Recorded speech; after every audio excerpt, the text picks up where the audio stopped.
नमस्कार दोस्तों, मैं हूं नवीन पाटीदार और आप देख रहे हैं वॉइस ऑफ एमपी। नीमच नगर पालिका में छिड़ी अपने सीएमओ को बिठाने को लेकर जंग अब विराम लगती हुई दिख रही है। अगर जिस तरीके से बात करें तो दो बड़े पावर सेंटरों के अंदर सीएमओ को लेकर जंग छिड़ी हुई थी और जिसकी चर्चा चौपाल से लेकर भोपाल तक थी और जिस तरीके से चिट्ठियां लिखी जा रही थी और जिस तरीके से दोनों पावर सेंटर लगातार अपने अपने सीएमओ को बिठाने को लेकर प्रयास कर रहे थे। और आज जिस तरीके से सीएमओ के तबादले मध्य प्रदेश में हुए, उसके बाद नीमच नगर पालिका में नए सीएमओ के रूप में श्रीमती दुर्गा बामनिया को जावरा से सीधे नीमच का प्रभार दिया गया, स्थानांतरण किया गया। इसे बात करें तो एक बार फिर ये बात निकल के सामने आ रही है कि जो बापू की चिट्ठी थी वो भोपाल में दम तोड़ती नजर आई। अगर बात करें जिस तरीके से जो पूरा ये मामला था, किस तरीके से नीमच नगर पालिका में सीएमओ के लिए दो पावर सेंटरों में आपसी जंग छिड़ी हुई थी, जिसमें विधायक दिलीप सिंह परिहार एक तरफ थे तो दूसरी तरफ अगर बात करें तो भारतीय जनता पार्टी के वरिष्ठ नेता संतोष चोपड़ा, जिनकी बहू नीमच नगर पालिका में अध्यक्ष है, वे एक तरफ जहां पर महेंद्र वशिष्ठ के कामों को लेकर नाखुश थे और जिस तरीके से हर रोज नए मामले निकल के सामने आ रहे थे सीएमओ को लेकर, उसे लेकर लगातार वे भोपाल में अपनी बात रख रहे थे, बड़े नेताओं में बात रख रहे थे और जिस तरीके से नगरीय प्रशासन विभाग के मंत्रियों के सामने बात रख रहे थे, किस तरीके से महेंद्र वशिष्ठ जो नीमच नगर पालिका के सीएमओ थे वे यहाँ किस तरीके से काम कर रहे थे और जिस तरीके से नगर पालिका की बार बार जो खबरें छप रही थी और जिस तरीके से खबरें निकल के सामने आ रही थी, उसी को लेकर जो है वहां पर बात रखी गई थी। और दूसरी तरफ अगर बात करें तो विधायक दिलीप सिंह परिहार बापू ने महेंद्र वशिष्ठ के तबादले को लेकर जिस तरह की चिट्ठी लिखी थी और उनके रोकने के लिए चिट्ठी लिखी गई थी और जो चिट्ठी सामने भी आई थी, जिसके बाद भूचाल आ गया था और जिस तरीके से उनके कारनामों को लेकर भी फिर एक बार नगर पालिका अध्यक्ष ने चिट्ठी लिखी थी और बताया था किस तरीके से यहाँ पर कामों के विपरीत जाकर काम किए जा रहे हैं। उसी को लेकर नीमच नगर पालिका अध्यक्ष स्वाति चोपड़ा ने सीएमओ महेंद्र वशिष्ठ के तबादले को लेकर पत्र लिखा था और उनके द्वारा की जा रही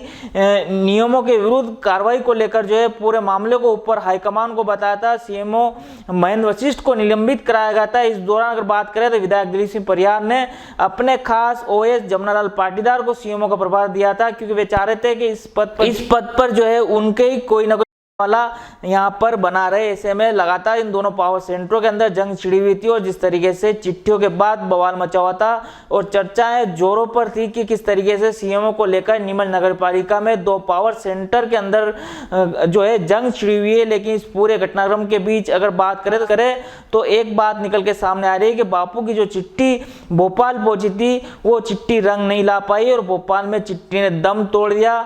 वहीं भारतीय जनता पार्टी के वरिष्ठ नेता संतोष चोपड़ा ने महिला सीएमओ के रूप में श्रीमती दुर्गा बामनिया को नीमच लाकर एक बात तो साफ कर दी कि नीमच नगर पालिका अध्यक्ष अगर महिला है तो सीएमओ भी महिला होनी चाहिए। जिस तरीके से पूरा मामला हाई प्रोफाइल बनता हुआ दिख रहा था, दो पावर सेंटरों के अंदर जंग छिड़ती हुई दिख रही थी और किस तरीके से जो है अपने अपने सीएमओ को बिठाने को लेकर चिट्ठियां लिखी जा रही थी। और लेकिन इस बीच अगर बात करें तो विधायक दिलीप सिंह परिहार की चिट्ठी ने भोपाल में दम तोड़ दिया तो संतोष चोपड़ा ने अपना पावर दिखाकर किस तरीके से एक महिला सीएमओ को नीमच लाया है और यहाँ पर इस वक्त की सबसे बड़ी जानकारी थी। इस तरह की जानकारी के लिए बने हमारे साथ। जय हिंद, जय भारत।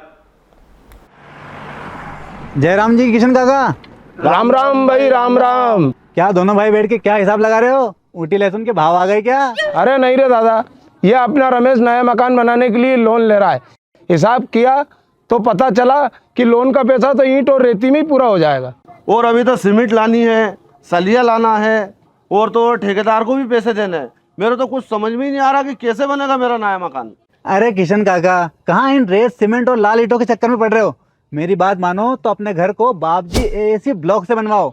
इसमें ना सीमेंट और रेत की जरूरत होती है, ना ही तराई करने की झंझट। और लाल ईंटों के मुकाबले आपका मकान काफी तेजी से बनकर तैयार हो जाएगा। इससे आपके पैसे तो बचेंगे ही, साथ ही मजबूती ऐसी कि सालों साल देखने की जरूरत नहीं।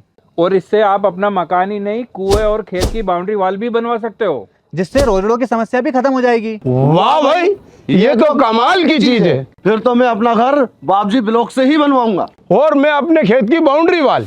ज्यादा जानकारी के लिए स्क्रीन पर दिए गए नंबर पर अभी कॉल करें। बाबजी एएसी ब्लॉक्स, स्टील से मजबूती।